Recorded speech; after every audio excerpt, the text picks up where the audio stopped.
अन्या और कबीर एक ही कंपनी में काम करते थे। दोनों अच्छे दोस्त थे और अक्सर साथ में नई जगह घूमने की योजना बनाते थे। कबीर, कब चलते हैं उस नई कैफे में? हाँ अन्या, पर सुनाओ, तुम्हारी नई प्रोजेक्ट कैसी चल रही है? तुम बताओ। एक वीकेंड दोनों ने फैसला किया इस बार शहर से दूर घने जंगल में कैंपिंग की जाएगी। शाम होते होते वे दोनों घने जंगल के बीच अपनी मंजिल तक पहुंच गए। पेड़ों के बीच उन्होंने एक छोटा सा कैंप टेंट लगाया। जंगल की खामोशी अब धीरे धीरे गहरी हो रही थी। तैयार है? बहुत सुंदर। रात गहराती गई। आसमान में तारे चमक रहे थे और चारों तरफ बस झींगुरों की आवाज गूंज रही थी। लेकिन आधी रात को अचानक टेंट के बाहर पत्तों की तेज सरसराहट सुनाई दी। कबीर टॉर्च लेकर धीरे धीरे टेंट से बाहर निकला। कबीर, बाहर कोई है क्या? लेकिन तभी अंधेरे से कुछ रहस्यमयी परछाइयां तेजी से टेंट के पास आईं।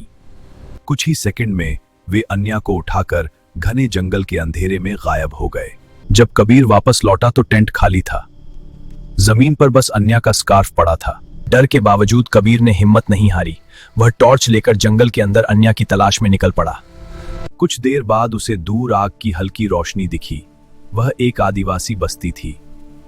कबीर धीरे धीरे झाड़ियों के पीछे छिपकर आदिवासी बस्ती को देखने लगा।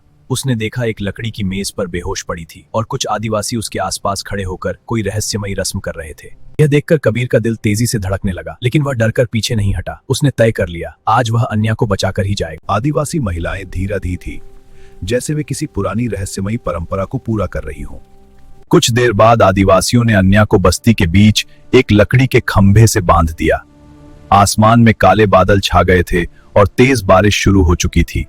तेज हवा और बारिश में पूरी बस्ती और भी डरावनी लगने लगी। अन्या होश में आने लगी थी, लेकिन उसके सामने खड़ा था जंगल का सबसे बड़ा रहस्य।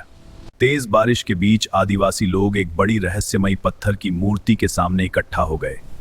वे सब मशालें जलाकर किसी डरावनी पूजा की तैयारी कर रहे थे। उसी समय कबीर चुपके से झाड़ियों के पीछे से बस्ती में घुस आया।